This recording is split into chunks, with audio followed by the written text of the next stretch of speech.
Beloved child, hear me. When I am promoting you, I first change what you tolerate.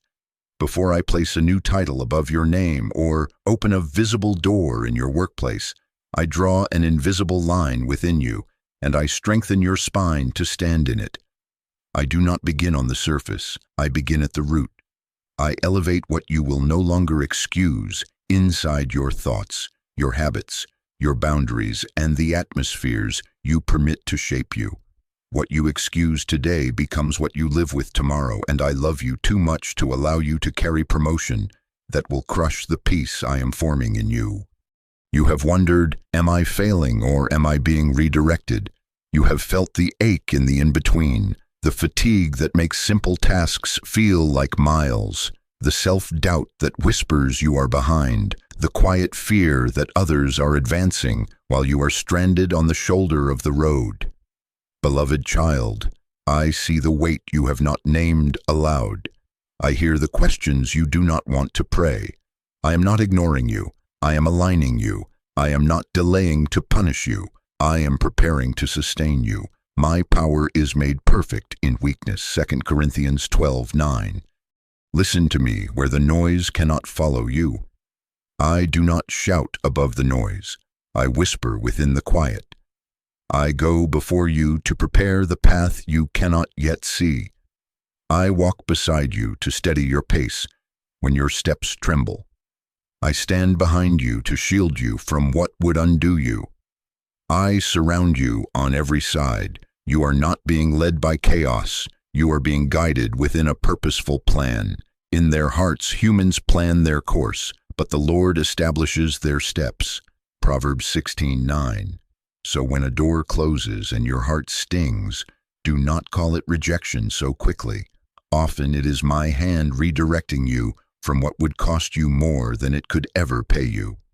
Promotion in my kingdom does not begin with applause. It begins with alignment. It begins where you draw the line. It begins when you stop calling normal what is slowly draining you, when you refuse to make peace with patterns that keep you small, when you choose truth over convenience and integrity over instant approval. I am not merely lifting you into a seat. I am forming you to carry the seat without losing your soul. What you tolerate becomes your teacher. What you confront in love becomes your freedom. Beloved, I am loosening your grip on what is too small for you now.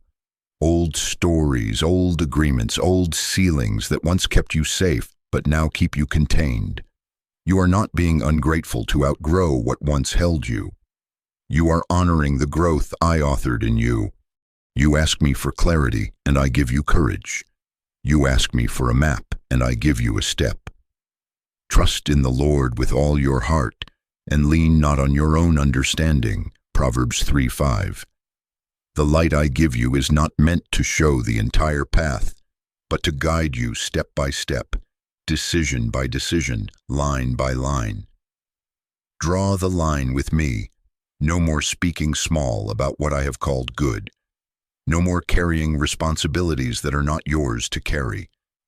No more pretending you are fine when your spirit is waving a holy caution. Do not mistake patience for passivity or kindness for silence. I am teaching you the difference between peacemaking and people-pleasing, between humility and hiding, between honor and agreement with what harms you. Because I intend to elevate you, I am establishing expectations in you. I will signal this journey in stages, 6 signs that begin subtly within and grow unmistakable without, as providence reorders your world. I will refine your discernment until what once blended in as just how it is now stands out as misaligned. I will call you to break agreement with smallness, even when it feels like a loss. I will strengthen your voice until you can confront what you once only endured. Under pressure, your tasks may multiply, yet inside you will find a stillness that does not waver. Relationships will shift as manipulation loses its grip and my guidance takes center stage. And then I will quiet the noise so that the gifts I placed in you speak louder than your fear. I do not require you to rush. I do not require you to be perfect. I ask you to be sincere and willing.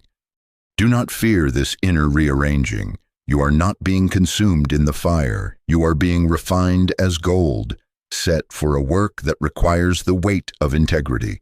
I chose you before you learned how to choose me.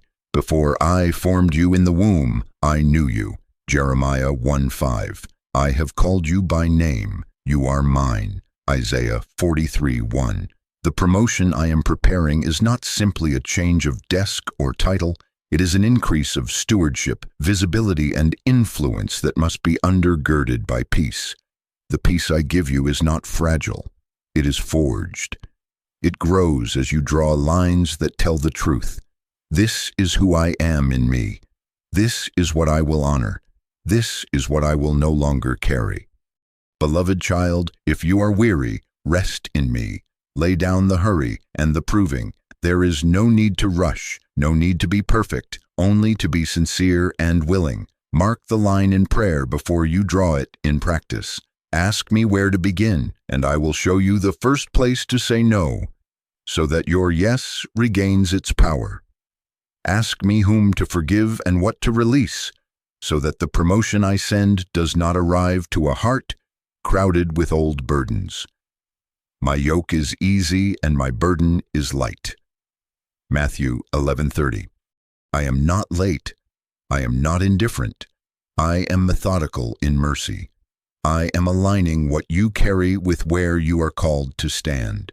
Let this be your foundation. When I prepare to elevate you at work, I first elevate what you will no longer tolerate within yourself and around you. Draw the line with me. Stand in it with me. And as you do, you will find that doors open without wounding you and that closed doors steer you without shaming you. Because I go before you, I walk beside you, and I stand behind you. Step with me now, one sincere step, and watch how I establish your way. Beloved child, the first sign is subtle and holy. What you used to call normal now feels costly, and the peace I have been forming in you refuses to pay the price. Tasks that once felt routine now feel like sand in your spirit. Conversations you tolerated out of habit now leave a residue that is hard to pray off. Rooms you sat in with a smile now weigh heavy on your chest. This is not random mood. This is me upgrading your discernment. The discomfort you feel is often the first evidence that I am refining your inner compass before I rearrange your outer world, that I am preparing you to carry promotion with peace by teaching your spirit to tell the truth. You notice it in your body before you can name it with words. The sigh that keeps returning after a standing meeting, the knot between your shoulders after a chat that spirals into comparison, the tiredness that arrives not from the work itself, but from the atmosphere around it. What once blended in as just how it is, now stands out as misaligned. Your yes feels too expensive to spend on things I did not ask you to carry. Your spirit, trained by my whisper, waves a quiet caution where you used to push through. I do not shout above the noise. I whisper within the quiet, and my whisper is training you to recognize what drains what I am giving you. Peace is not passivity. It is a measure.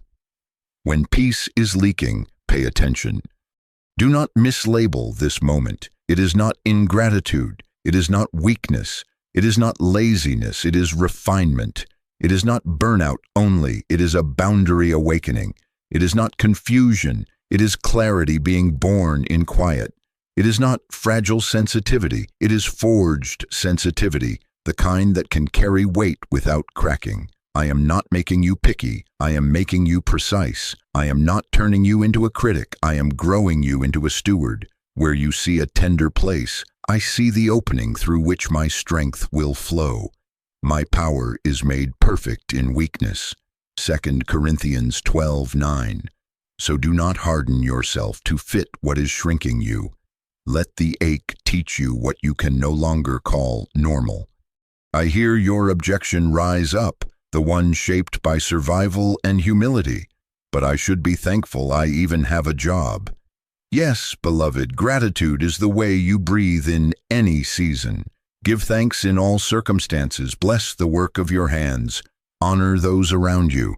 But gratitude is not agreement with what harms your soul. Gratitude does not require you to normalize what is draining the life I put in you. Gratitude says, "Thank you for the opportunity," while wisdom says, "And now show me how to steward this without sacrificing the inner climate where your voice is clear." Above all else, guard your heart, for everything you do flows from it. Proverbs 4:23. If everything flows from the heart, then your calling requires a clean flow, not a clogged one.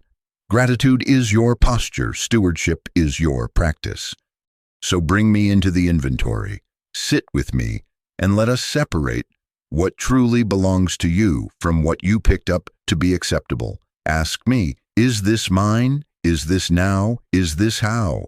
If the task is yours, I will supply grace. If the timing is wrong, I will adjust your steps. If the method is breaking your peace, I will show you another way. Trust in the Lord with all your heart and lean not on your own understanding. Proverbs 3:5. You do not need to understand every reason for the drain to respond to the drain. You need to trust that I am teaching you to choose well so that your yes regains its power and your no becomes a doorway into greater alignment. The light I give you is not meant to show the entire path, but to guide you step by step. Let today's step be honest. Name what is heavy and ask me for the first adjustment. This adjustment will look small at first because I begin within.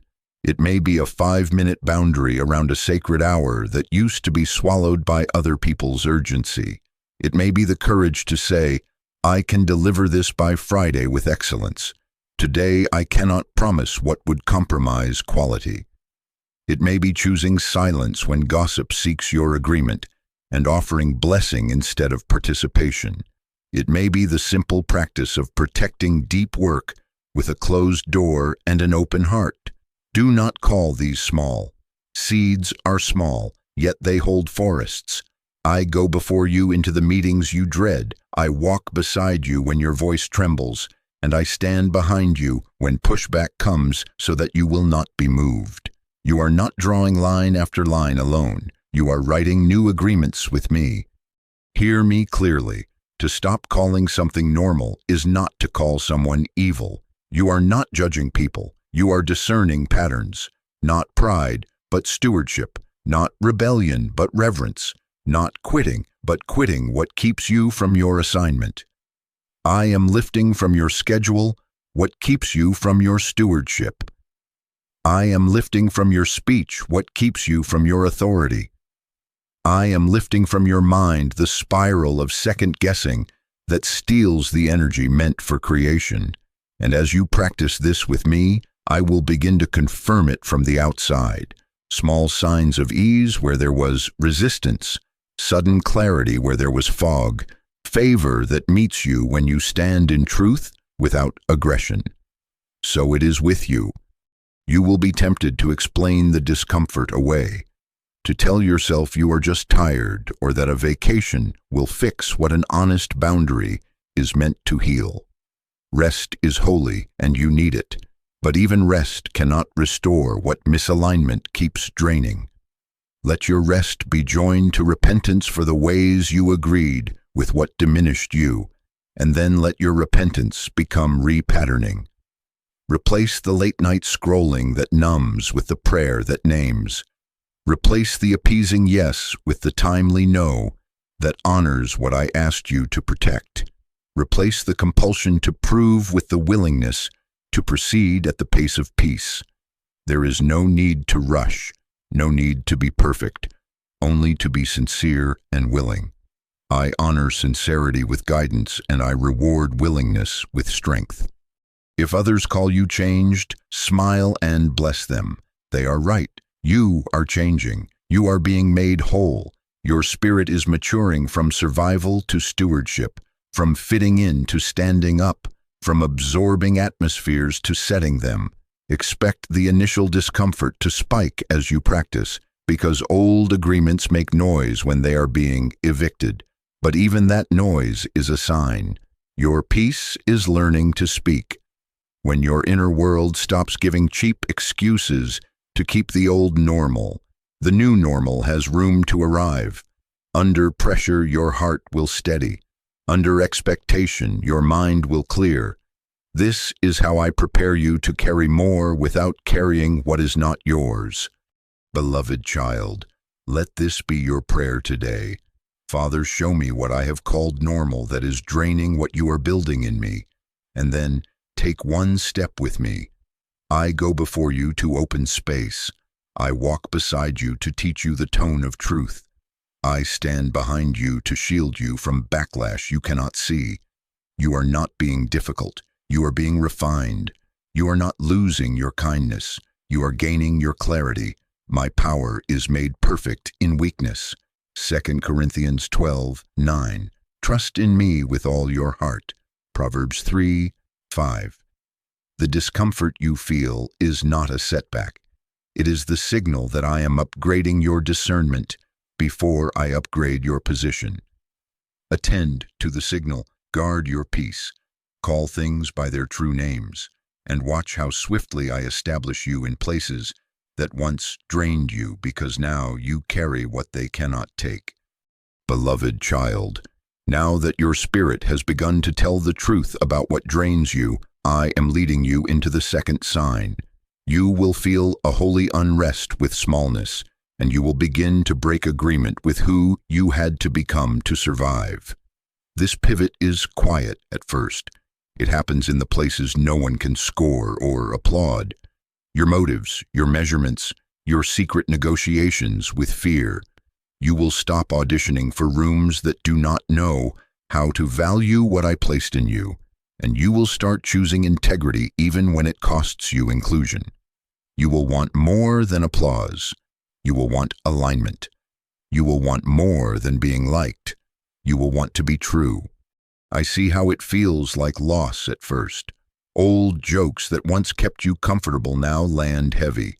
Shortcuts that used to feel clever now feel corrosive. The fear-based culture that rewarded you for shrinking, laughing along, smoothing over, proving your worth with performance, will no longer fit like it did. You will sit in a meeting and feel the invisible tug-of-war inside.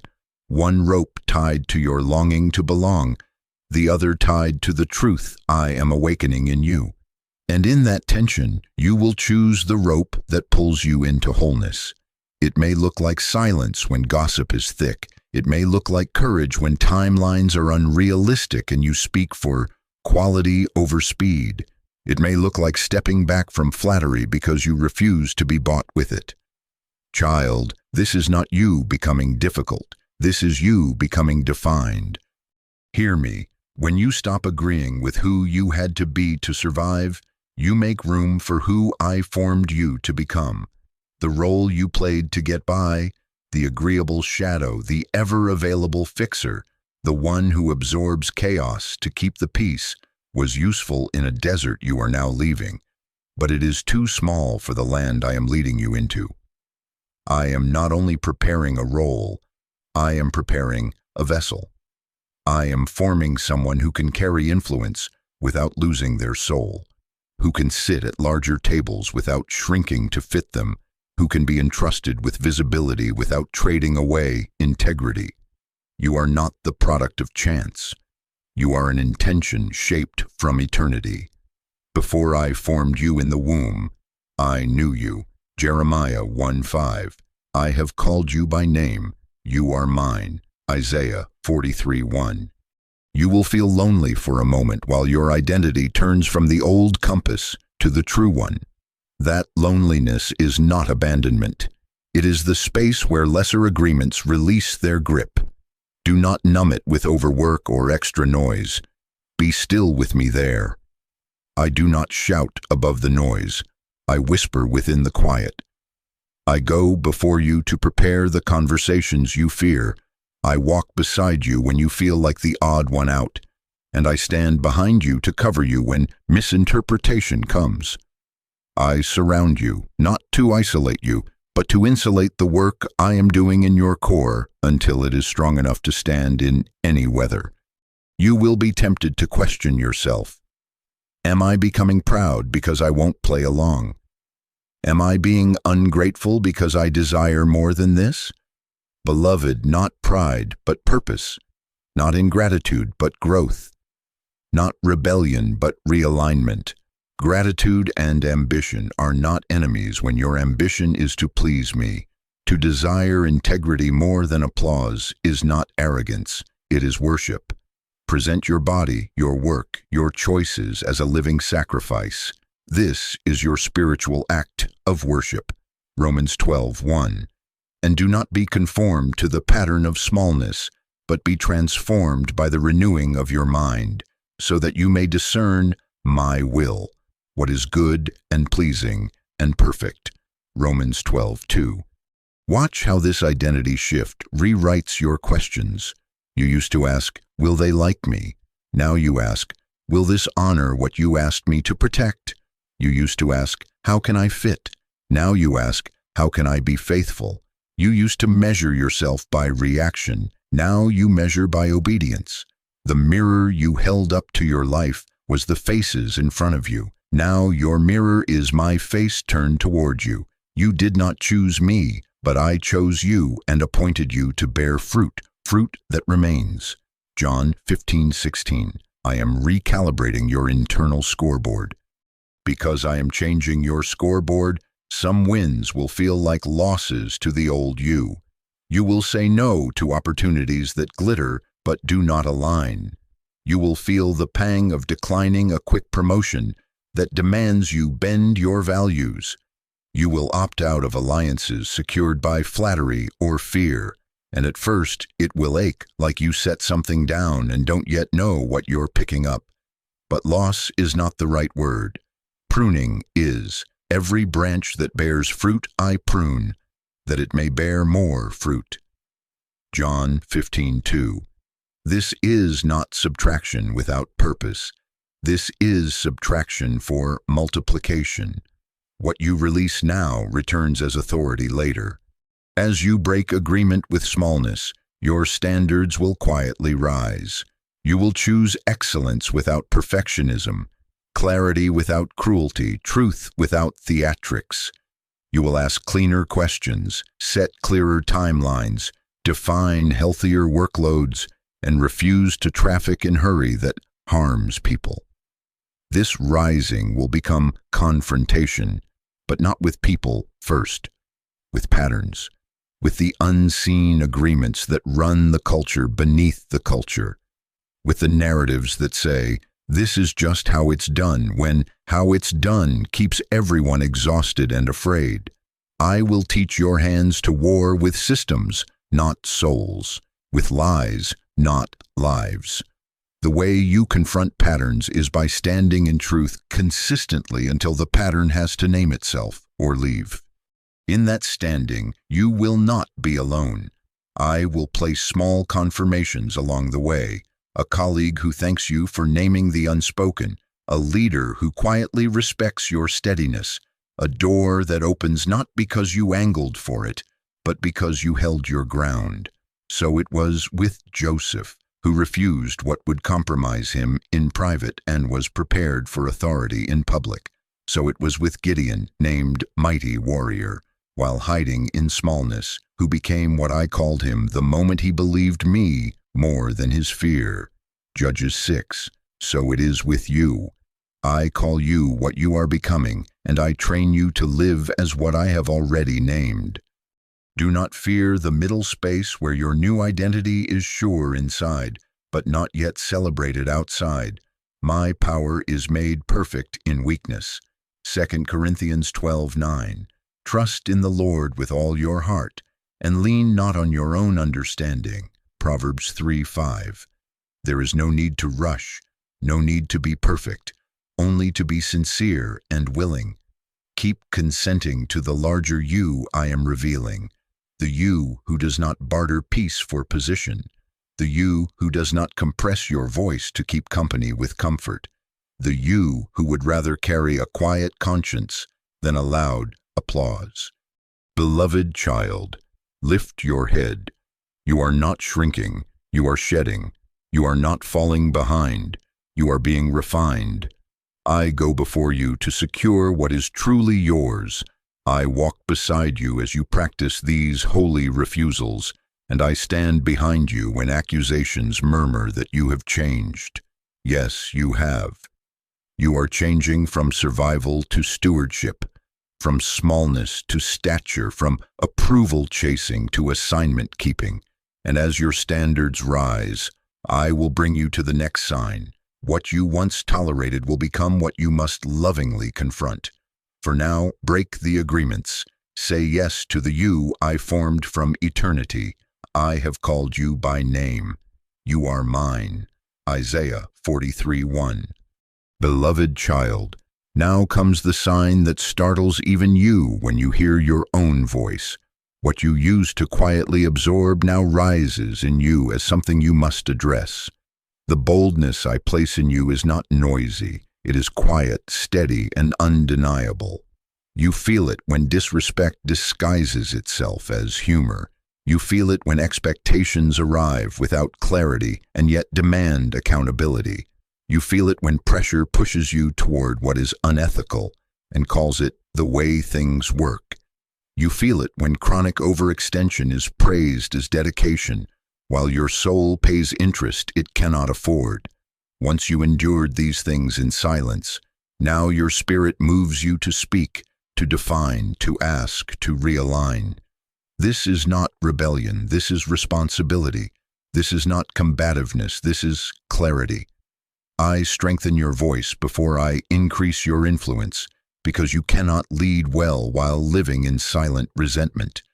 Hear me, I am not forming you into a hammer in search of a nail. I am teaching you to speak truth with tenderness, to carry firmness without fear, to become a presence that reorders rooms by the weight of integrity rather than the volume of reaction. You will notice your tone change. Fewer apologies for existing, fewer hedges around what is obvious, more questions that invite accountability, more statements that set fair lanes. Here is what I can deliver with excellence by this date. Here is what would compromise quality and people. This is Ephesians 4:15 lived out. Truth in love. Love without truth breeds chaos. Truth without love breeds cruelty. I am teaching you the middle way that builds. To step into this is to feel risk. So hear my promise and breathe it in. I go before you in the conversation to prepare the ground you cannot see. I stand beside you in the room to steady your tone and your courage. I remain behind you when you walk away to guard your reputation and redeem what was misunderstood. I surround you, not so that you can become hard, but so that you can become holy. Do not let the tremble in your first words convince you you are unqualified to speak. Moses stuttered and yet led a nation. Your hesitation does not cancel your assignment. Where you feel weak is where my strength rests. My power is made perfect in weakness. 2 Corinthians 12:9. Let us name what this confrontation looks like so that fear cannot keep it in shadow. It looks like asking for clear expectations before you agree to deadlines that will break bodies and trust. It looks like refusing to pad numbers, to shade truth, to call spin strategy. It looks like declining the seventh responsibility that belongs to another role, not because you are unwilling to serve, but because you refuse to enable dysfunction masquerading as teamwork. It looks like stepping out of gossip and saying, I do not have peace discussing them without them. It looks like giving feedback directly instead of triangulating. It looks like calling a meeting to reset scope, not to win an argument, but to rescue quality and sanity. It looks like naming disrespect that comes wrapped in charm, calling it what it is with dignity.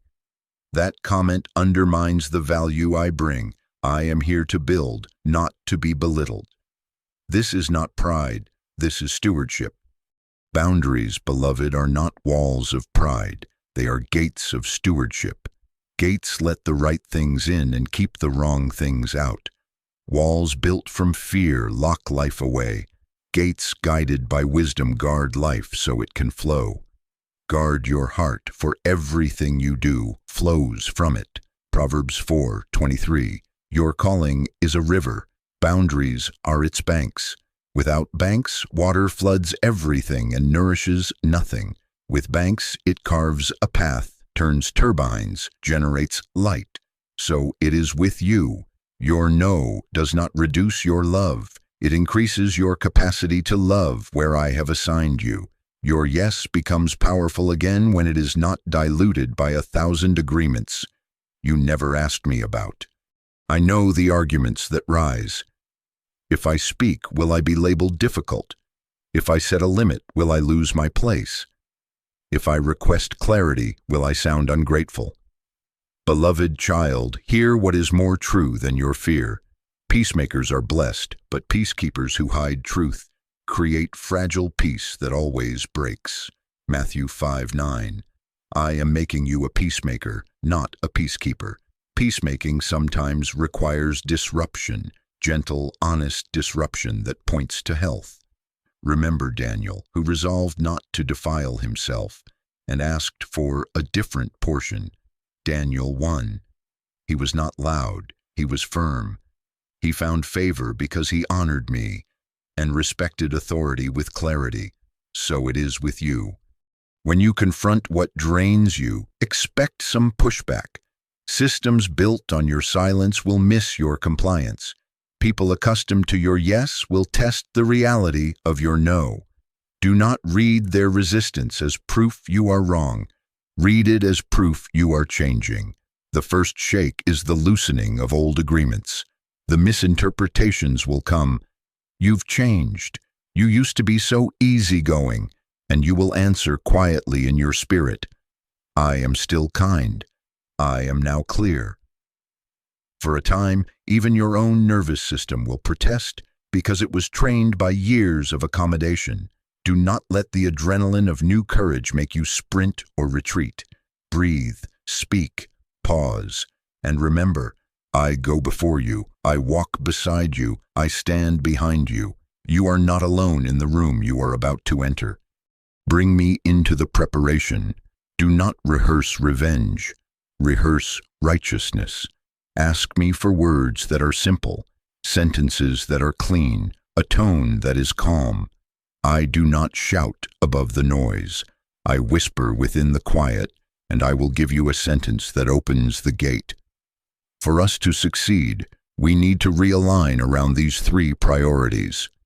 To honor the quality we promise, we must adjust the timeline or reduce the scope. I cannot participate in this direction. It violates our values and my conscience. Simple, true, steady, the Spirit helps you in your weakness. Romans 8:26. Do not confuse fatigue with failure. After your first courageous conversations, your body may shake. Your mind may replay every word. Let me hold you there. You are not backsliding, you are stabilizing.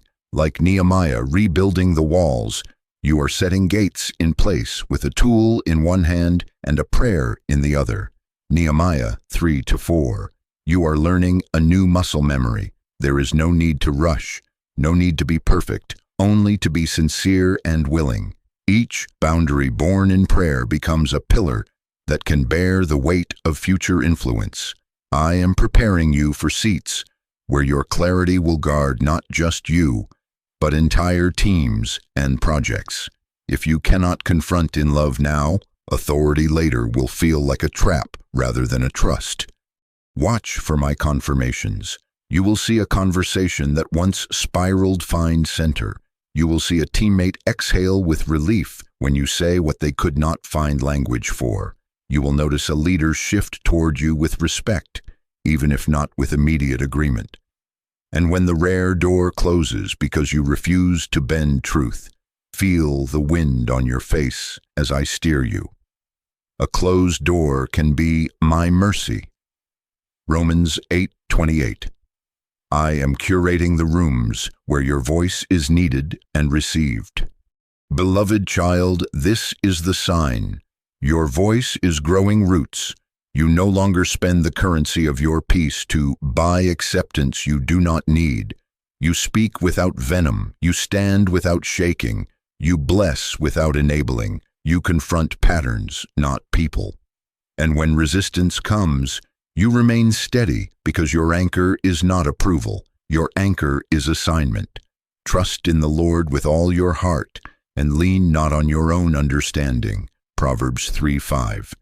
Keep moving in the light I give you, step by step, conversation by conversation. As you practice this with me, you will discover another wonder. The work may grow heavier for a moment as expectations reset, but your core will grow calmer. This calm is the foundation I lay beneath promotion. I strengthen your voice before I increase your influence. Lift your head, breathe, step forward. I am already in the next room, waiting to meet you there. Beloved child, now you meet the paradox that marks my hand at work in you. The calendar swells, timelines tighten, expectations rise like a tide, and yet inside there is a steadiness that does not match the storm. You notice it when the email stack grows and your pulse does not. You notice it when a sudden request lands with weight and your mind reaches first for wisdom rather than for worry. You notice it when the room is tense and your words come clean, measured, precise. This unfamiliar calm is not denial. It is not numbness. It is not you abandoning excellence. It is me establishing a foundation that can carry more without cracking. When your peace grows under pressure, it is a sign I am building the inner foundation required for the next level. Do not misread the heat. You are not being consumed in the fire, you are being refined. Job said, "When he has tested me, I shall come forth as gold." Job 23:10. Gold does not panic in the furnace. It yields to the greater hand that knows when to turn the flame and when to lift it from the crucible. So it is with you. I turn the heat to reveal dross, not to destroy design. Pressure is not proof of abandonment. Pressure is the classroom where capacity is taught from the inside out. I am not punishing you with responsibility. I am preparing you through responsibility. What feels heavier from the outside is making you lighter on the inside, because you are learning to carry with me rather than for me. I hear the old fear rise. What if I can't handle it? What if this is the moment I drop what matters? Beloved child, breathe and listen. The testing of your faith produces perseverance. James 1:3. Perseverance is not a personality trait. It is a spiritual muscle grown by repeated trust. You do not develop it in ease. You develop it in exercised reliance. My power is made perfect in weakness. 2 Corinthians 12:9. Where you feel small is where my sufficiency becomes visible. Trust in the Lord with all your heart and lean not on your own understanding. Proverbs 3:5. I go before you into deadlines you cannot yet see. I walk beside you through the hour where everything converges, and I stand behind you to redeem what you could not perfect. I surround you so you may stand steady in the center. Look at the inner evidence I am giving you, because evidence is mercy for a mind trained by anxiety. Your panic arrives later, speaks softer, and leaves faster. Your recovery time after a hit shortens. What used to swallow 3 days now becomes an evening's prayer and a good night's rest. Your prayer life has moved from emergency flares to a quiet, constant line. Breath prayers between meetings, scripture sentences that thread through your day like a lifeline. Be still and know. Psalm 46:10. Your responses grow measured. You do not draft from adrenaline. You ask better questions, separate the urgent from the important, and choose the pace of peace, even while moving quickly. Your nervous system, long taught to brace for impact, is learning to trust my impact on your day more than the day's impact on you. This is holiness in your body, calm that is not apathy, focus that is not fear, stamina that is not self-salvation. I am teaching you the art of weight-bearing without soul-breaking. Consider the oxen that pull far more together than either could alone. So it is when you are yoked to me.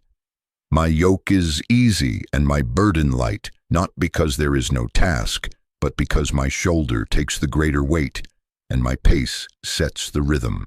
Matthew 11:28-30. When you align with my pace, hurry releases its chokehold. You move decisively, yet not frantically. You say yes to assignments that carry grace and no to distractions disguised as duty. The external load may not change immediately, but your interior stance does. It is not what you carry alone that wearies you. It is what you were never asked to carry. I am removing that from your hands even now. Do not confuse this calm with dullness. Calm is authority. Remember the boat in the storm and the one who slept until it was time to speak. Then a single sentence reordered the weather. Mark 4. So it is with you. I do not need your panic to produce impact. I desire your presence to carry my presence. Storms around you begin to measure themselves by your steadiness, not the other way around. This is why I have trained your voice, then your peace. Voice to name what matters, peace to sustain the naming. A leader whose core is calm turns chaos into clarity. A soul frantic within multiplies the noise. I am making you the first, not the second. Watch how this steadiness shapes your choices. You will schedule differently, ordering your most creative work near the hours where your mind is clearest and your heart is quietest. You will set meeting agendas that honor time and people. Your questions will aim at root, not symptom. You will decline the drama that once lured you into long detours. You will listen longer before you answer. You will become allergic to exaggeration and addicted to truth. You will finish what you start more often, and when you cannot finish, you will communicate in a way that builds trust instead of hiding behind silence. These are not small things. These are the habits of one who can be entrusted with more. And I will confirm it for you. A project with impossible edges will knit together because you refuse to break peace to prove a point. A meeting everyone predicted would blow up will land in resolution because your tone held a room together. A crisis will reveal what I have been forming. You will prioritize without panic. You will delegate without shame. You will own your part without self-condemnation. Others will wonder what changed. Some will ask for your process. Tell them the truth. You learned to be with me in the pressure rather than bargaining with me to remove it. As it is written, your word is a lamp to my feet, not a floodlight to the horizon. Psalm 119:105. You moved step by step in the light given, and it was enough. Beloved child, do not despise the forge. The furnace is not your forever. It is a season that gives you a name you can carry into the next one. Gold is named for its purity. I am giving you a reputation for steadiness. This is why your inner world matters more to me than the timeline you hold in your hand. I am forming a person who can be seen without being swallowed, who can be given scope without losing soul. When your core is calm, I can trust you with visibility, because attention will not destabilize you, and pressure will not shape you more than my presence does. The next sign will touch your relationships and your reputation, because others will notice you are no longer easy to steer with fear or flattery. This is good. I am making you easier for me to guide. Until then, keep your practices simple and sincere. Open the day with my name before you open your inbox. Choose one next right thing and do it in peace. Pause at midday to breathe me in. Release what is not yours to carry. Close the day with gratitude, not with a running tally of what remains undone. I do not count as you count. I count faithfulness, not frenzy. There is no need to rush, no need to be perfect, only to be sincere and willing. And when the old fear whispers again, what if you cannot bear it? Answer with what I have already spoken. The testing of your faith produces perseverance. James 1:3. When he has tested you, you will come forth as gold. Job 23:10. I go before you to temper the heat and open the way. I walk beside you to share the weight and pace your steps. I stand behind you to guard your name and gather what falls through your fingers. I do not shout above the noise. I whisper within the quiet, and my whisper is enough to steady you in the heaviest hour. Lift your head, breathe, keep your peace. This calm under pressure is not an accident. It is evidence that I am laying the foundation beneath the promotion I am bringing. Hold fast to me here, and you will recognize the next shift when it arrives. Subtle at first, then unmistakable, as relationships realign around the person you are becoming. Beloved child, now comes the sign that ripples through your circles like a quiet tide turning.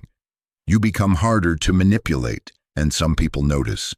The levers that once moved you, guilt, artificial urgency, flattery that smells like sugar but tastes like control, no longer find purchase in you. You feel the old hooks brush against your soul, and they do not sink. They slide off because your peace has become a shield.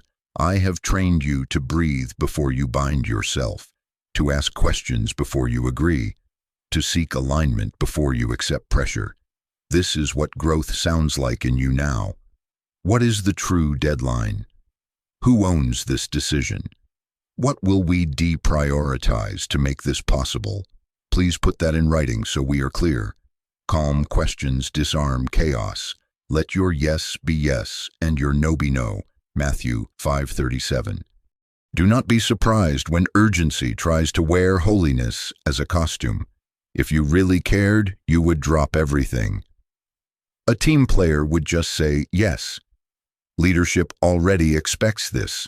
Don't make us look bad. Beloved child, this is not collaboration, it is coercion. You are not defiant to pause and pray, to ask for clarity, to honor the limits that make excellence possible. I am teaching you to distinguish the sound of my call from the sound of manipulation. I do not shout above the noise. I whisper within the quiet. When you feel hijacked by emotion, step back into the whisper, be still and know. Psalm 46:10. If peace is absent and confusion is king, wait. Confusion is not my counselor. You will notice the change not only in yourself, but in the rooms you enter. Some will exhale with relief because your steadiness gives them language and courage they lacked. Others will bristle because your boundaries close the side doors they used to slip through. Expect both. Favor will open with some. Friction will rise with others. Where you once absorbed the cost of vagueness, you now require definition. Where guilt once made you sprint, you now ask for scope. Where flattery once made you soften, you now look for fruit. This is not you becoming cold. This is you becoming clean. Joseph was misunderstood before he was entrusted. He refused the manipulation of Potiphar's wife, and it cost him comfort for a season, but it preserved his calling for a lifetime. Genesis 39:41. So it is with you. Misunderstanding may visit, favor will remain. Hear me. When old access closes, read it as protection, not punishment, not isolation, but consecration, not rejection, but redirection. Alignment requires separation at times. I prune what is healthy to make it more fruitful. John 15:2. I am curating your circle, not to make you lonely, but to make you ready. Bad company corrodes good character. Aligned companions sharpen as iron sharpens iron. 1 Corinthians 15:33, Proverbs 27:17. Some who only knew how to steer you by fear or flatter you into overextension will feel a loss of control and call it a loss of love. Do not believe them. Love tells the truth and honors limits. Truth in love builds, even when it disrupts comfort. Ephesians 4:15. Gideon hid in a winepress, reacting to fear and scarcity, until I named him what I placed in him, mighty warrior. Judges 6. Note this: I spoke identity before I shifted circumstances. Once he agreed with my name for him, he could no longer be moved by every shout around him. So it is with you. When you break agreement with smallness, the strategies that preyed on your smallness lose power. The accusations may come. You've changed. You're not as available. You think you're better.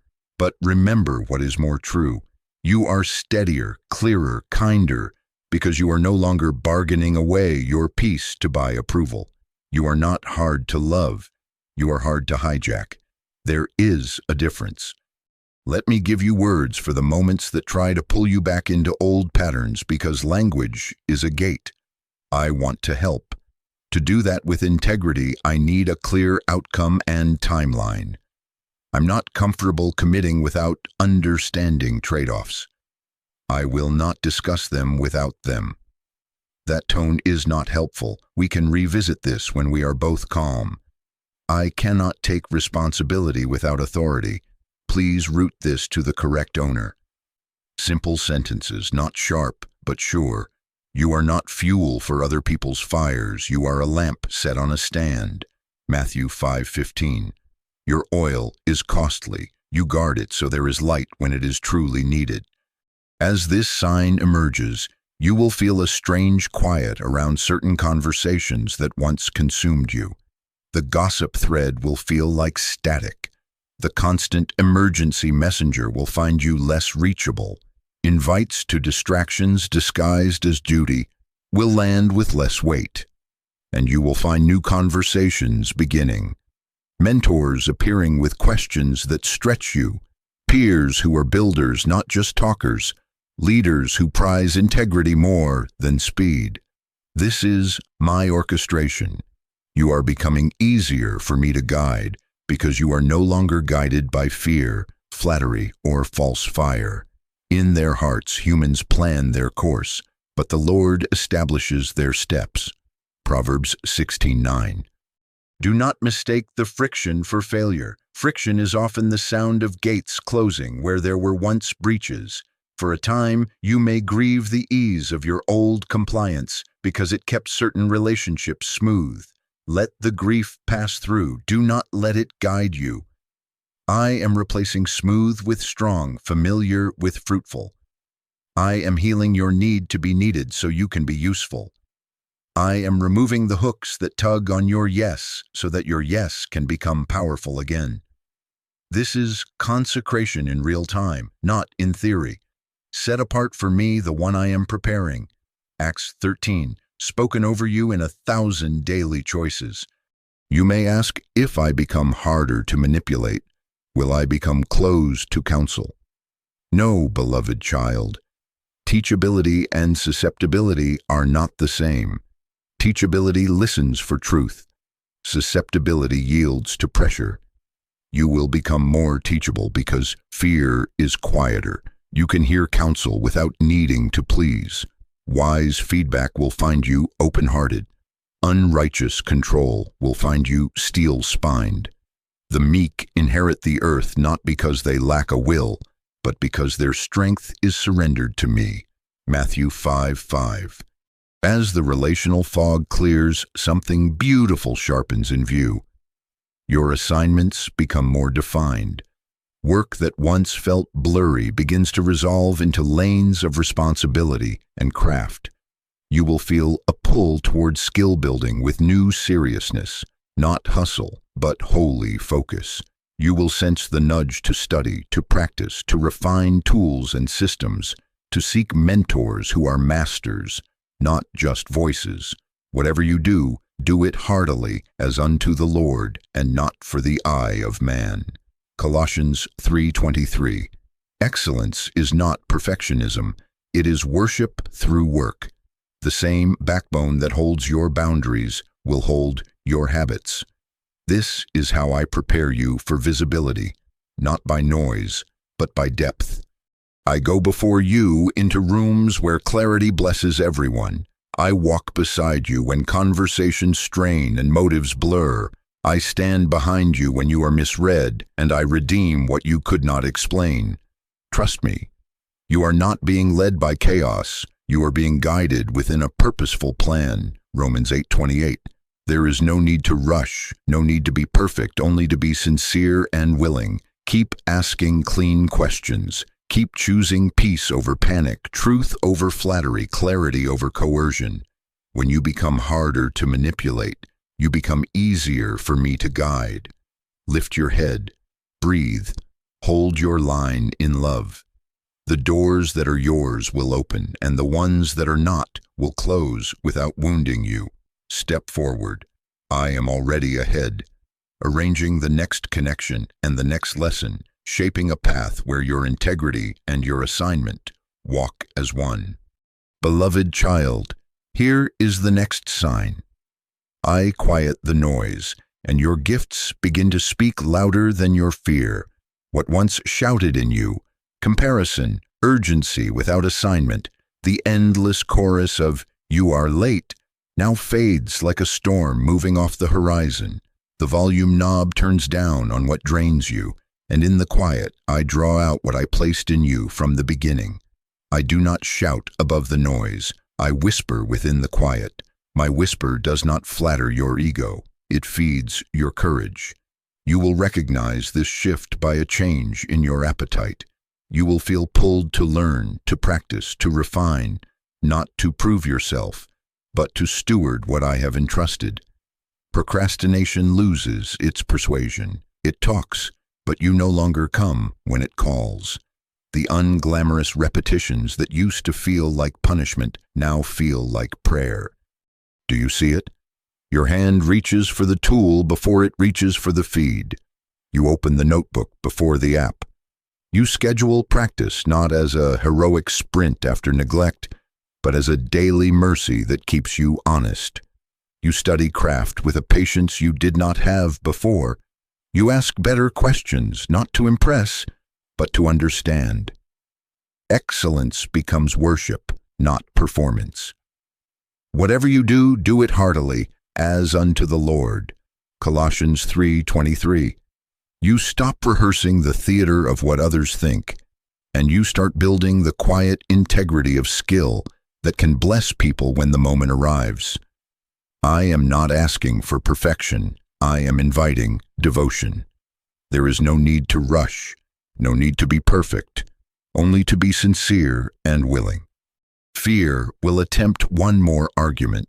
If you do not watch everyone else, you will fall behind. Listen to me, beloved child.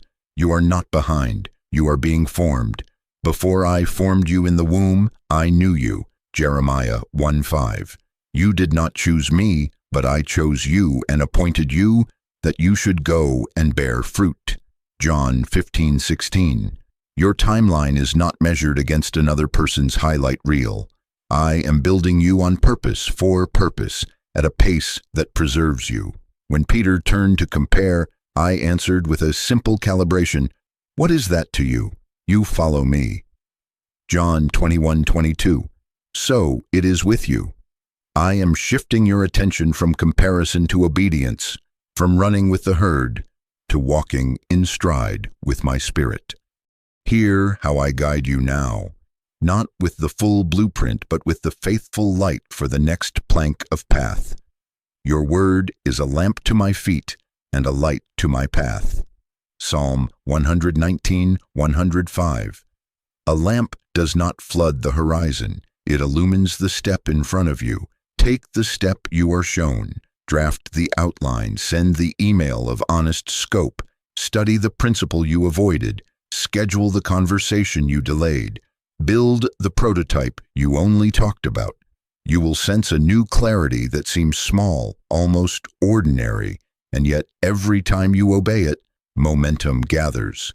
The light expands as you move. Trust over understanding is how you walk in my wisdom. Proverbs 3:5. I am activating what I placed within you. Fan into flame the gift of God that is in you, for I did not give you a spirit of fear, but of power, love, and a sound mind. 2 Timothy 1:6-7. Power to act without panic, love that purifies your motives, a sound mind that plans without being ruled by perfectionism. This is how fear loses its voice, not by arguing with it forever, but by outsinging it with disciplined faithfulness. Your calendar becomes a liturgy. Your workspace becomes an altar. Your practice becomes a prayer. Your study becomes an act of love for those you will serve. Skill, humility, and presence knit together into a strength that does not need to announce itself. It simply shows up ready. As I quiet the noise, I will also tune the channels of your attention. The constant alerts that trained your nervous system to chase crumbs will feel like static, and you will silence them. The conversations that spiral but never build will tire you, and you will excuse yourself without guilt. The late-night scrolling that steals dawn's clarity will give way to rest because you treasure the morning lamp. You will set rhythms that look like a narrow gate to others, but they will open into wide places in your soul. The boundary around your focus is not walls, it is a greenhouse. Within it, seedlings become trees. Watch the fruit of this quiet. Ideas that once fluttered away now land and take root. You capture them, incubate them, bring them to form. You pitch not hype, but substance. You begin to volunteer your voice in rooms where you were once silent, not to be seen, but because you have something to give. You propose solutions without over-promising. You write cleaner, code cleaner, design cleaner, lead cleaner. You ask for critique sooner and receive it with gratitude because your identity is not hanging on a single draft. The meek inherit the earth because surrendered strength is teachable. Matthew 5:5. And teachability accelerates growth. Some will ask you what switched. Tell them the truth. I quieted the noise, and in the quiet, your gifts found their voice. I go before you into lessons you thought were too late to learn. I walk beside you as you practice when no one applauds. I stand behind you and redeem the years you felt scattered. Romans 8:28. Where you once chased momentum by chasing eyes, now momentum finds you because you chased me. Not hype, but depth. Not frenzy, but faithfulness. Not performance, but presence. Understand this. Inner activation creates outer movement. When your discipline strengthens and your fear loses its voice, the ecosystem around you begins to reconfigure. People who carry assignments linked to yours start to notice resonance. Mentors with real mastery appear, not by accident, but by arrangement. Proverbs 22:29. Do you see a person skilled in their work? They will stand before kings. This is not a promise of celebrity. It is a promise of placement. Visibility for the sake of service, not for the sake of self. Yet remember, not every open door is your door. I will start aligning the right ones, and I will keep others closed, not to wound you, but to preserve you. You will feel peace pulling you through some thresholds, and restraint holding you at others. Follow the peace. Colossians 3:15. As your gifts speak louder than fear, remember why they were given. Each one should use whatever gift they have received to serve others, as faithful stewards of my grace in its various forms. 1 Peter 4:10. You are not a museum of talents, you are a river. What I pour in must move through you. Your excellence is not an idol to be admired, but a pathway for blessing. This is why I am making you steady, so that when eyes turn your way, your heart turns their gaze to me. The light you carry is not for a pedestal. It is for a lampstand that fills rooms with clarity and comfort. Matthew 5:15. Beloved child, do not despise the small steps that look unimpressive to the impatient. Faithful in little, faithful in much. Luke 16:10. Each honest hour of practice is a seed. Harvest comes in its time. Each boundary you honor protects your oil. Each page you study adds weight to your words. I am not anxious about your pace, and neither must you be. I am pleased with your yes. Keep your ear near my whisper. Keep your hand on the plow. Keep your eyes from the theater of comparison. You are becoming. You are chosen. You are not behind. You are being formed. I go before you to arrange the lessons and align the mentors. I walk beside you to steady your hands as you work. I stand behind you to guard your name and multiply the small offerings you place on the altar of your day. Be still enough to hear, bold enough to obey, and humble enough to learn. Soon you will notice it, the slight shift of hinges in the hallways of your calling. Not a rush of every door flying open, but the quiet swing of the right ones one by one in due time. Step when I show you the threshold.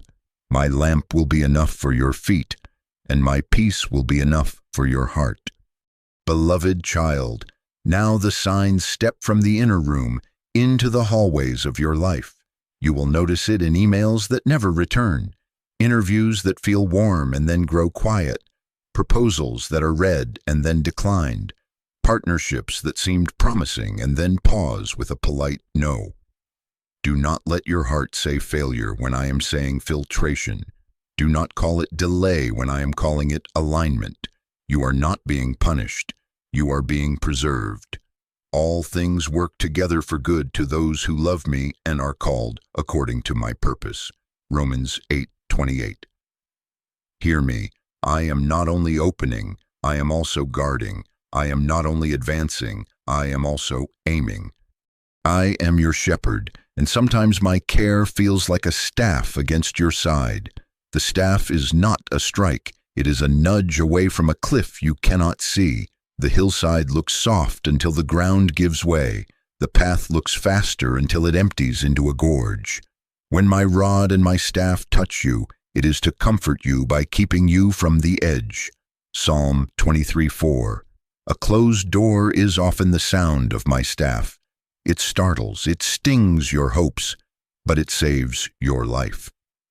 I know the costs hidden beneath the carpet of opportunity, the price tags written in small print on the back of applause, timelines that would erode your health, expectations that would bend your integrity, cultures that would starve your spirit while feeding your ego.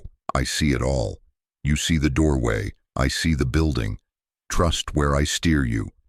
Remember what I have taught you about lamps and paths. My word is a lamp to your feet, not a floodlight to your entire horizon. Psalm 119:105.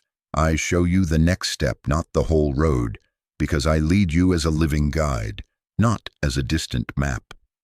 Lamps not only show what is in front, they also reveal what is not for now.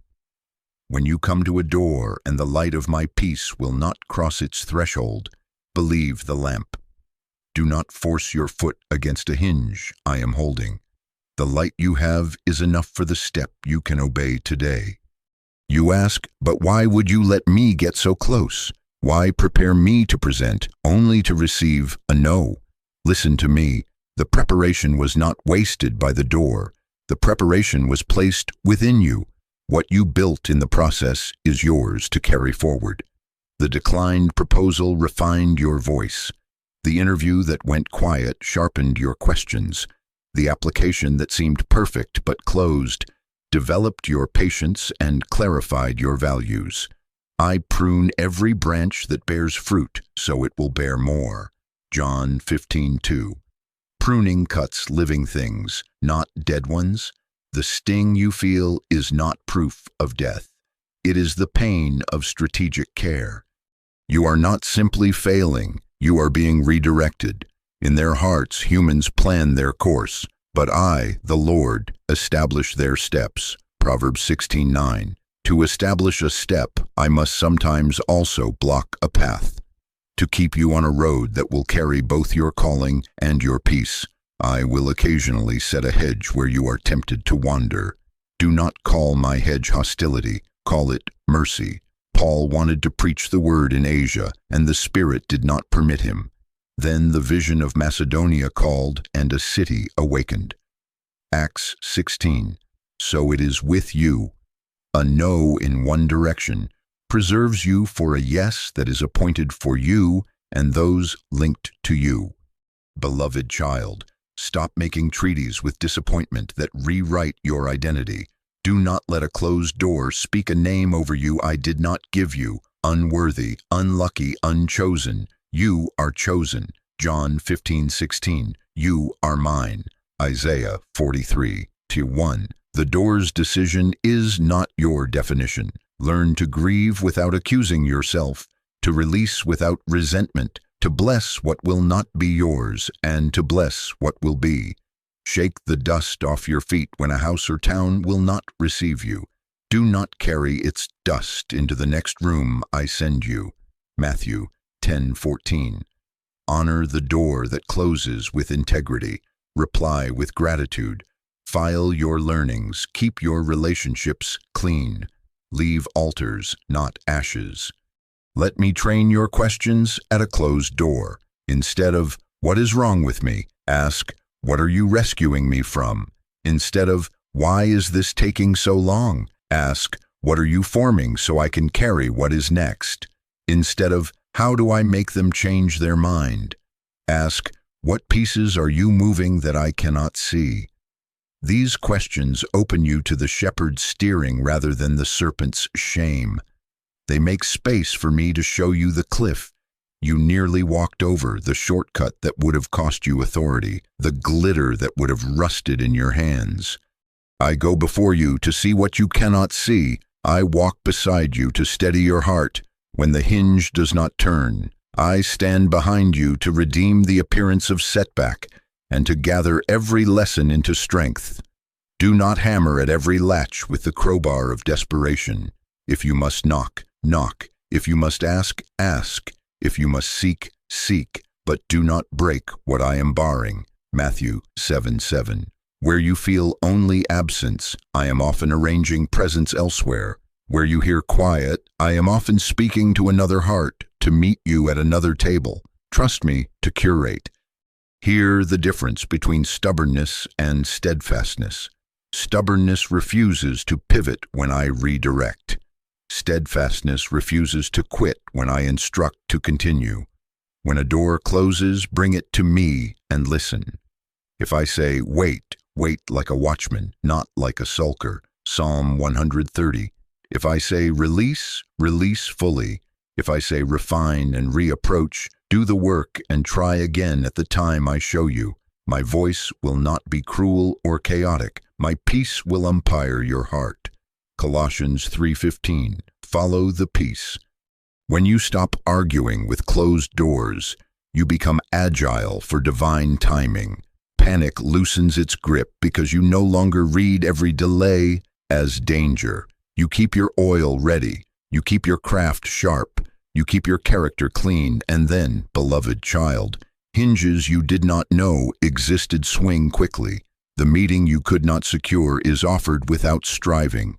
The mentor you could not reach asks to hear your thought. The position appears, and your past obedience fits it like a key prepared in secret.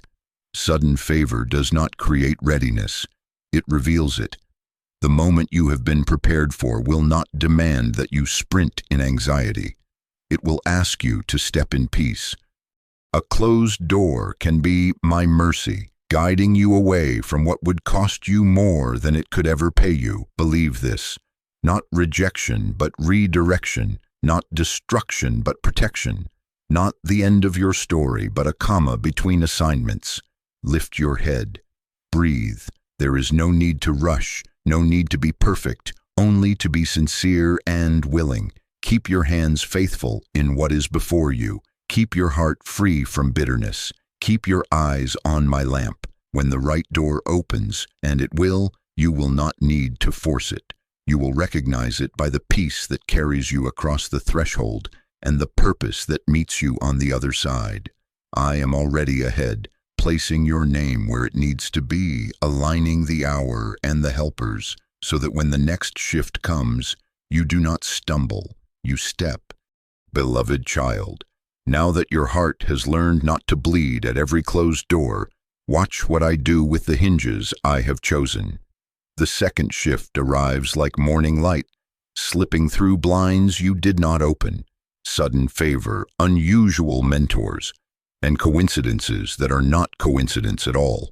An introduction lands in your inbox exactly when you were ready to articulate what you carry. A leader who never had time for you now seeks your perspective. A message arrives from someone you admired from afar, and they ask a question you have been practicing to answer in secret. Invitations find you without you chasing them. The very rooms that once ignored you begin to call your name, not because you shouted louder, but because I have been tuning your frequency in the quiet. Do not call this luck, call it orchestration. The meetings that look like chance are being woven on looms you cannot see, threads from long ago conversations, threads from disciplines learned in lonely seasons, threads from integrity kept when nobody was watching. See how I knot them into a cord strong enough to pull you forward. I go before you to soften hearts and unstick hinges. I walk beside you to steady your breath when the door opens. I stand behind you to uphold your name when others begin to ask, where did this one come from? Romans 8:28.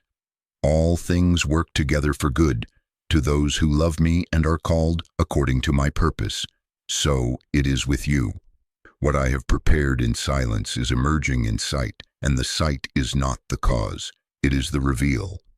I hear the tremor that rises when favor knocks. Why me? Who am I to step into this? Listen to me. You did not choose me, but I chose you and appointed you to go and bear fruit that remains. John 15:16. Before I formed you in the womb, I knew you. Jeremiah 1:5. I have called you by name. You are mine. Isaiah 43:1. Favor is not a verdict on your perfection. It is a signal of my timing. I am not flattering you. I am entrusting you. What you learned in hiddenness has created capacity to serve in places where your presence will carry peace, integrity, and purpose. Others will call it overnight. You will know the nights. Yet hear me clearly. Favor is not a replacement for character. It is a test of humility. Lift up your eyes, but do not lift up your heart in pride. 1 Peter 5:6. Humble yourselves under my mighty hand, that I may exalt you in due time. Stay low enough to learn, grounded enough to listen, prayerful enough to discern. When the call comes, do not rush to fill air with answers. Ask better questions. Credit the team. Maintain clean processes. Keep your rhythms with me intact. The same boundaries that guarded your oil must travel with you into visibility. Do not trade them for applause. If the favor costs you the focus that formed you, it is not favor. It is flattery wearing a future it cannot fund. Expect mentors to appear who do not fit your prediction. Some will look nothing like your field, your age, your style, or your background. Unusual mentors are strategic bridges. They carry keys that fit locks you did not know you would face. Do not disqualify what I send because it offends your preference. Boaz noticed Ruth gleaning, and her diligence found covering in a lineage she could not have planned. Ruth 2-4. Joseph was pulled from prison to interpret a dream for a king he had never met, and his years of faithful stewardship were recognized in a day. Genesis 41. So it is with you. I will place you before those who can see your preparation, because I have given them assignments linked to yours. Proverbs 22:29. Do you see a person skilled in their work? They will stand before kings. This is not about royalty, it is about readiness meeting responsibility. Let me give you simple guardrails as doors open. Follow the peace. Colossians 3:15. My peace will umpire your heart. Favor may feel stretching, but it will not feel slimy. There will be weight, but not the weight of dread. Ask 3 questions in my presence. Does this align with assignment? Does this preserve integrity and health? Does this require a compromise I have taught you not to make? If peace withdraws when you imagine saying yes, pause. If pride swells when you imagine posting the announcement, pause. If you cannot carry the cost without starving what makes you alive in me, release the offer and trust me to send what matches your capacity and calling. Bring each open door back to me. Do not try on opportunities like costumes before people. Wear them in prayer first. If I say proceed, do so with clarity and covenantal honesty. If I say delay, practice the courage of not yet. If I say refine and reframe, do the work and return with cleaner language and simpler truth. Remember, sudden favor does not create readiness. It reveals it. The room will not make you. It will mirror you. Enter as a servant, not a savior. You are not the hero of these stories. You are a vessel of my presence within them. 2 Corinthians 4, treasure in jars of clay, so that the surpassing power may be mine and not yours. As visibility grows, warfare comes with it, both within and around you. Old fear will attempt one last argument, and we will face it in the threshold that is near. For now, notice how internal whispers rise precisely after a win. You were lucky. Do not expect it again. They will see you are an imposter.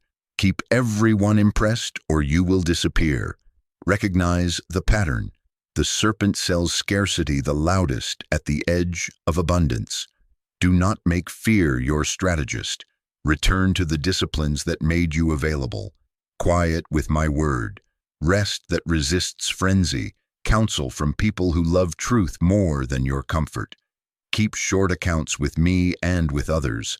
Celebrate the grace, confess the cracks, continue the craft. You will also feel external tremors, projection from those who preferred the old version of you, opinions of people who did not pay the price to form you, offers that admire your gift but despise your guardrails. Stand gentle and firm. Let your yes be yes and your no be no. Matthew 5:37. Bless even those who misunderstand. Do not argue with every shadow. Shine. I stand behind you in what you cannot explain, and time will tell the story I am writing. Beloved child, take care in this hour to be a river, not a reservoir. Share credit, share knowledge, share opportunity where you can. Draw others into the light who have labored in quiet as you did. I entrust to those who flow. 1 Peter 4:10. Use what you have received to serve others as faithful stewards of my grace. This is how favor multiplies without poisoning the soul. Generosity breaks the grip of ego, and gratitude keeps the heart soft. Keep saying, not to us, but to your name be the glory. Psalm 115, verse 1. I go before you into calendars you could not have arranged. I walk beside you through meetings that stretch your capacity. I stand behind you to protect your name and to gather what you miss. Do not rush. Do not shrink. There is no need to be perfect, only to be sincere and willing. As the invitations arrive, weigh them with me. As the mentors speak, listen with humility and sift with wisdom. As momentum builds, anchor deeper in quiet. The next step is not to chase more doors, it is to carry this door with stewardship. And when the threshold tightens and old fear returns for its final debate, remember, your peace has been forged, your identity has been strengthened, your boundaries have become love in action. You are ready to stand. Step forward when I show you the way. My lamp will be enough for your feet, and my presence will be the favor that outlasts every headline. Beloved child, here is the threshold test. When breakthrough draws near, old fear tries one last argument. It comes dressed in familiar clothes, imposter thoughts that speak in your own voice, sudden fatigue that whispers, maybe not now, second guessing that edits your yes down to a maybe, and the magnetic pull of what is safe and small. You will notice unnecessary apologies forming in drafts you almost send. The urge to over-explain what needs only simple clarity. The itch to pick a fight with yourself or with someone you love, just to create a reason to retreat. You will sense the sabotage scripts: stall, soften, shrink. This is how thresholds feel to flesh. Do not be surprised. Do not call it a sign to stop. Call it what it is, the last negotiation of fear at a door that matters. Remember the story written for your encouragement. Israel stood at the edge of deliverance with an ocean in front and chariots behind, and panic rose like a tide. Were there no graves in Egypt that you brought us here? Exodus 14. In the place where I had already planned a path, fear rehearsed slavery's logic. Hear my word in that moment. Do not be afraid. Stand firm, and you will see the deliverance of the Lord. The Lord will fight for you. You need only to be still. Exodus 14:13-14. And then I spoke what thresholds always require. Why do you cry to me? Tell the people to go forward. Exodus 14:15. The sea did not part while they debated. The sea responded to obedience. So it is with you. At the margin between what you know and what I am opening, stillness to hear and movement to obey are both required. Remember Peter on the water. At my word, come, he stepped into the impossible and walked. But when he saw the wind, fear found his eyes, and he began to sink. Immediately I reached and held him. Why did you doubt? Matthew 14:29-31. Child, fear often rises when the miracle becomes normal and the wind seems louder than my word. The solution is not to shame yourself for sinking. It is to look again at me. The wind you notice at thresholds is real, but it is not your ruler. My word remains. Come, keep your eyes where your feet must go. I know how it tightens in you. The what-ifs crowd. What if I'm not ready? What if they see the seams of my learning? What if I step and it does not work? Listen to me. The enemy argues loudest when the next step changes lives because your obedience does not travel alone. Old fear remembers the leverage it once had and throws every line it can to hook you back into smallness. But you have already outgrown the cage. The door is open. You are not behind. You are being brought to the line for which I have trained you. You are not an imposter in rooms I open. You are a steward sent into them. Before I formed you in the womb, I knew you. Jeremiah 1:5. I have called you by name. You are mine. Isaiah 43:1. So do not shrink back. Hebrews 10:39. Do not bend your integrity to make the moment feel easier. Do not overpromise to quiet anxiety or underpromise to build an escape route. Be still long enough to hear my whisper, then do the next thing I have shown you. Your next thing may be as simple as sending the honest email, walking into the meeting with your prepared work and your calm, placing your foot over the threshold without announcing it to anyone who cannot help you carry it. The test is not whether you can remove all trembling from your body. The test is whether you let trembling keep you from obedience. Be strong and courageous, for I am with you wherever you go. Joshua 1:9. Pay attention to how fear tries to make you its strategist. It will offer you plans that protect your image, but starve your calling. Delay the yes, dilute the message, delegate your courage to someone else's approval. Do not negotiate with voices that do not carry my peace. Colossians 3:15. Choose habits that silence sabotage. Pause to breathe and pray before you reply. Read again the lamp word I gave you for this step. Call a truth teller who loves righteousness more than your comfort. Sleep when your mind is spinning so your discernment can stand. I do not shout above the noise. I whisper within the quiet, and my whisper will not flatter your fear. It will feed your faith. Understand what this pressure is doing. It is not crushing you. It is clarifying you. The testing of your faith produces perseverance. James 1:3. When the air thins, your core steadies because you have practiced in the valley what you now need on the ridge. I go before you to scout the path. I walk beside you to steady your breathing. I stand behind you to catch what the wind tries to steal. Put on the whole armor, and having done all, stand. Ephesians 6:13. Then step. Lamps guide feet, not egos. Psalm 119:105. Take the step the lamp illumines. Let me expose the old arguments and answer them. Fear says, you will embarrass yourself. I say, my power is made perfect in weakness. 2 Corinthians 12:9. Fear says, you are late. I say, I make everything beautiful in its time. Ecclesiastes 3:11. Fear says, go back to what you know. I say, do not return to Egypt. The wilderness is a hallway, not a home. Fear says, you must hold everyone's approval to be safe. I say, when a person's ways please the Lord, he makes even enemies to be at peace. Proverbs 16:7. Let truth untie the knots. Speak it out loud if you must.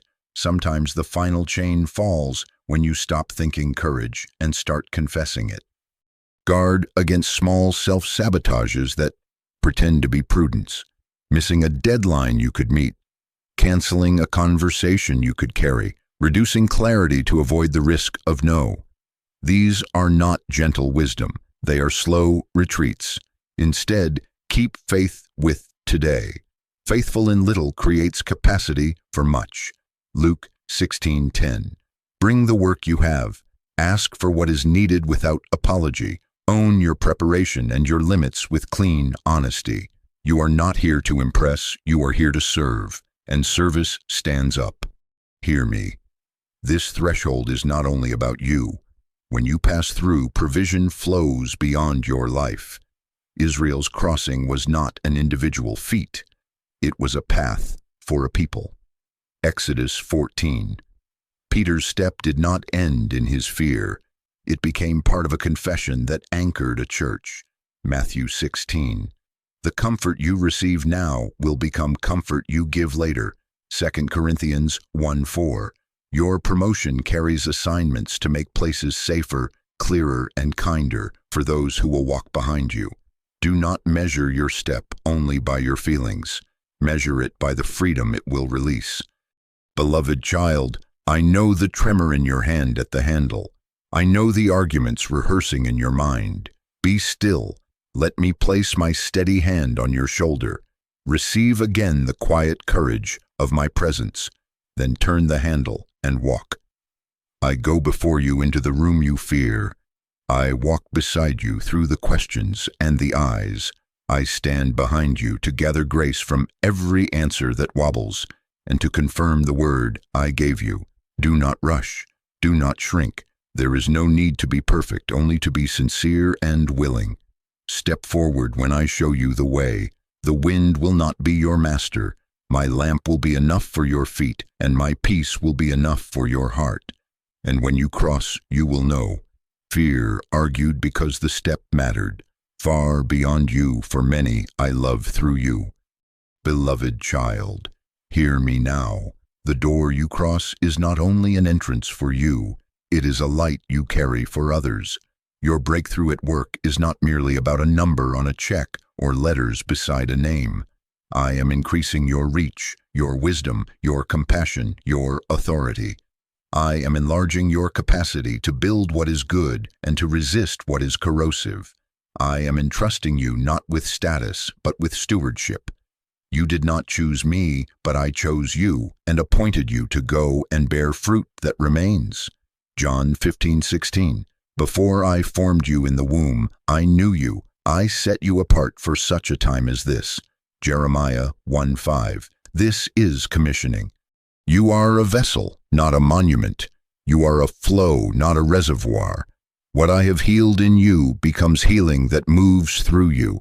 What I have comforted in you becomes comfort you can carry to others without striving or speech that tries to prove itself.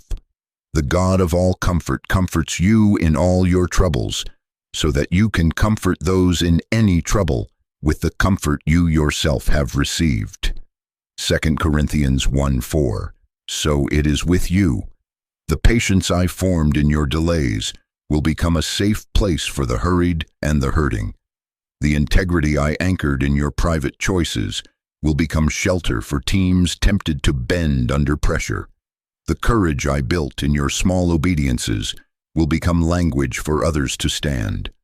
Understand promotion in my kingdom. It is influence with integrity. It is leadership with humility.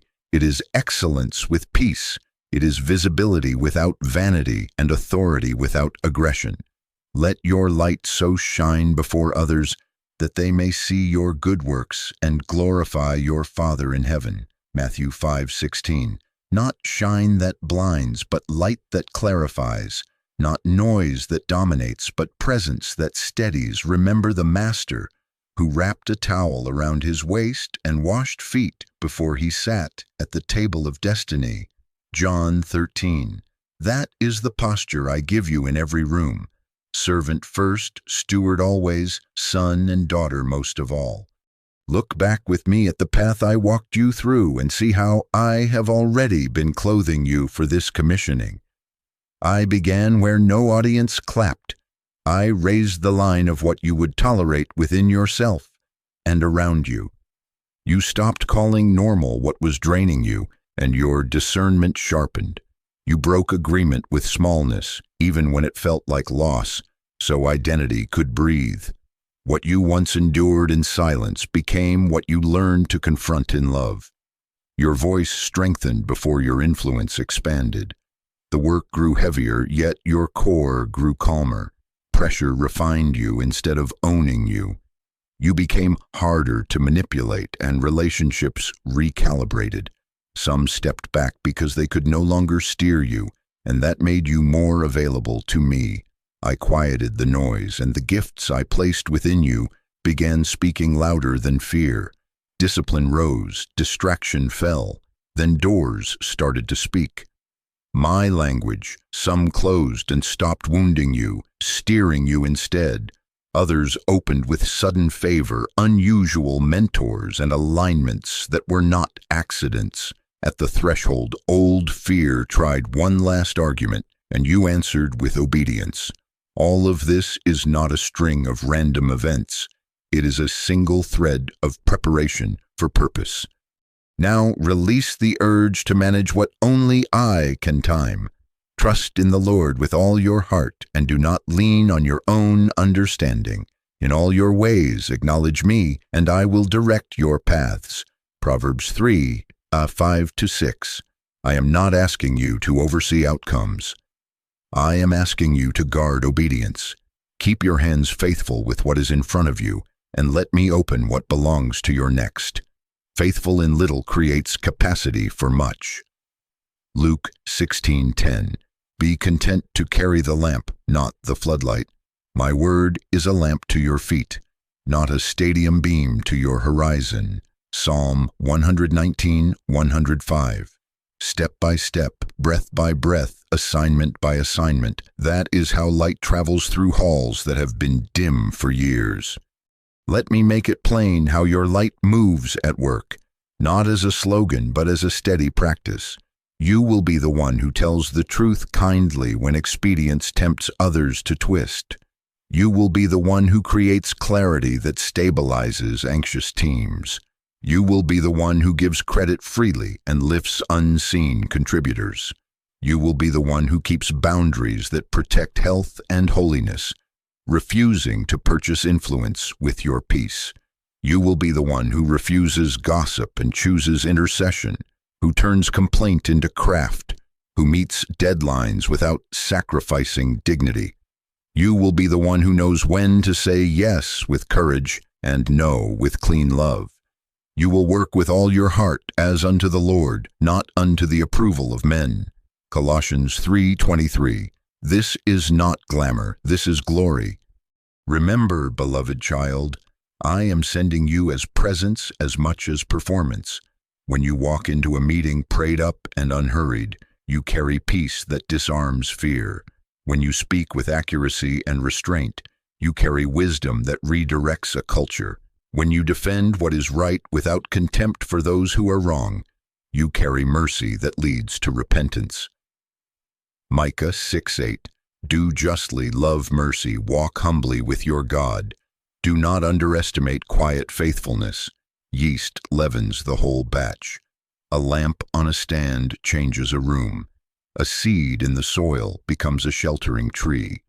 Say yes to being my ambassador in your assignments. I make my appeal through you, not only in sanctuaries, but in boardrooms, classrooms, studios, job sites, kitchens, and screens. 2 Corinthians 5. Daniel carried excellence and prayer into a hostile court and served with distinction without bowing to idols. His integrity closed lions' mouths. Joseph stewarded another man's house, a prison's systems, and a nation's famine with the same spirit-carved character. Favor didn't make him, it revealed him. Genesis 41. So it is with you. I will position you where your practiced peace and purified voice can turn policies toward justice, projects toward beauty, and people toward hope. Do not fear your limits. My power is made perfect in weakness. 2 Corinthians 12:9. I will give you words when you need them, and silence when words would be wasted. I do not shout above the noise. I whisper within the quiet. Lean into the whisper. Keep your rhythms with me intact. Sabbath that restores, scripture that straightens, prayer that softens, counsel that anchors. Guard what guards you. If you remain in me and my words remain in you, you will bear much fruit. Apart from me, you can do nothing. John 15. I go before you into corridors you have not yet walked. I walk beside you into conversations you do not control. I stand behind you to gather outcomes you cannot manage and to redeem missteps you will surely make. Do not rush. Do not shrink. There is no need to be perfect, only to be sincere and willing. Offer me your yes each morning. Wear your towel as well as your title. Let your authority be safety for others, not weight upon them. When you feel small, remember you are chosen. When you feel late, remember I set times and seasons. When you feel alone, remember I am with you always, even to the end of the age. Matthew 28:20. Beloved child, receive this commissioning. Go into your work as light. Go as a servant who carries a king. Go as a peacemaker who refuses to trade integrity for speed. Go as a builder who plants seeds that outlive applause. Go as one sent, and as you go, know this. The signs I formed within you and the doors I aligned before you were never about a crown for your head, but about a lamp in your hand. Hold it high. The next step is already prepared. Step forward when I show you the way, and let the light I give you become the light they find. Beloved child, here is my final charge. Step forward, not perfect, only sincere and willing. You are not walking into uncertainty alone. You are walking with me. I go before you into hours you have not yet lived, to prepare the conversations you cannot yet script. I walk beside you into rooms where your voice will need steadiness more than volume. I stand behind you to gather the pieces you miss, and to redeem the moments you wish you had handled differently. I surround you, I undergird you, I keep you. Psalm 139, before and behind, my hand upon you, so breathe. The one who calls you is faithful, and I will do it. 1 Thessalonians 5:24. Do not wait for the wind to be still before you plant. Whoever watches the wind never sows. Ecclesiastes 11:4. Your next step does not require perfect conditions, only your yes, because I am already there in front of you. Choose the next faithful thing and do it today. Have the conversation you have delayed because you feared conflict. Speak truth kindly and set the boundary cleanly. Submit the application you have edited past courage. Let the paper carry your preparation. Start the course that will strengthen your hands. Begin with the first module, not the whole degree. Rebuild the portfolio you buried under discouragement. Curate 3 pieces and send them. Create the plan simple enough to keep. Write the first 30 days, not the entire year. Habakkuk 2:2. Write the vision, make it plain so that a runner may run with it. Stop looking for the staircase, take the step I have lit. Hear me again in what your heart still calls delay. You are not failing, you are being formed. Delays are not denials, they are preparation. The waiting did not waste you, it welded you. The not yet has been a carpenter's bench shaping your grip, a fire purifying your motives, a quiet room tuning your discernment. When I open what belongs to you, you will not have to force it, you will carry it with peace. Romans 8:28. All things are being worked together for good because you love me and are called according to purpose. So take courage in the in-between. It is the workshop of endurance and the birthplace of authority. Let us set your heart now with a prayer you can carry into the day. Pray with me in the words I give you. Father, anchor my breath in your nearness. Jesus, steady my eyes on your word. Spirit, fill my inner world with holy courage. I renounce the counsel of anxiety. It will not lead me. I silence the old argument of fear. It will not decide for me. Give me clarity for the next right step, peace that guards my mind, and strength to do the simple, faithful thing in front of me. Teach my hands skill and my mouth restraint. Make my yes clean and my no kind. Keep me small enough to listen and bold enough to obey. Amen. Carry this confession back into your work. I am not behind. I am being brought to the line. I am not an imposter. I am a steward. I am not alone. I am accompanied. I am not at the mercy of chaos. I am guided. Proverbs 3:5-6. Trust in the Lord with all your heart. Do not lean on your understanding. In all your ways acknowledge me, and I will direct your paths. Let these words be shields when your feelings lag. Speak them when your hands tremble. Sometimes faith rises first in the mouth and then follows into the feet. Make space for practical obedience. Put an appointment on your calendar for the conversation you must have. Set a deadline for the application and share it with a truth teller who will hold you to it. Block an hour for the course and guard it like a meeting with a king. Pull your portfolio onto the desk and choose the first file. Draft the 30-day plan and tape it where you can pray over it. Cancel one commitment that drains what you now need to build. Add one rhythm that keeps the oil flowing. Sabbath, scripture, prayer, counsel. Guard what guards you. John 15, abide in me, and you will bear much fruit. And when the whisper of perfection resurfaces, when it tells you to wait until your courage is constant, your schedule is empty, your skill flawless, answer it with truth. Be still and know that I am God.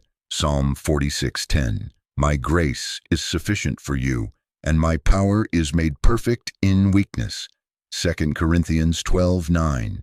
You are not stepping by the might of your image, but by the mercy of my presence. Zechariah 4:6.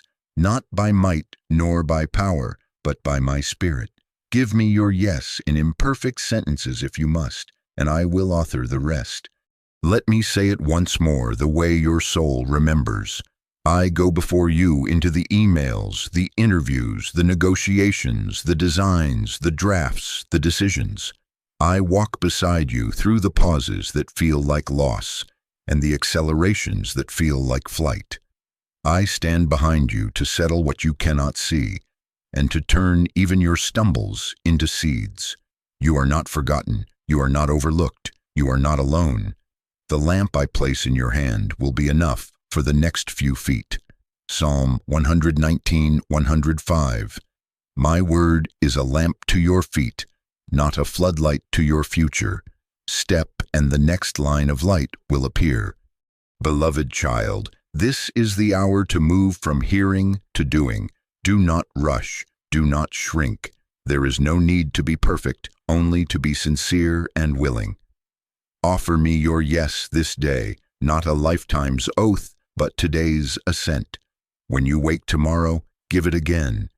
This is how mountains move, not by drama, but by faithful inches under the weight of grace. He who began a good work in you will carry it on to completion. Philippians 1:6. So step forward when I show you the way, and let the peace I give be the rhythm of your feet. If this word found you, hold it close. Share it with the one who needs light beside you. Subscribe, turn on the notification bell, and keep your heart in the flow of what I am speaking. Let your spirit say, Amen. Amen to courage. Amen to clarity. Amen to peace. Step now, small, sincere, willing, and watch how the path meets your feet.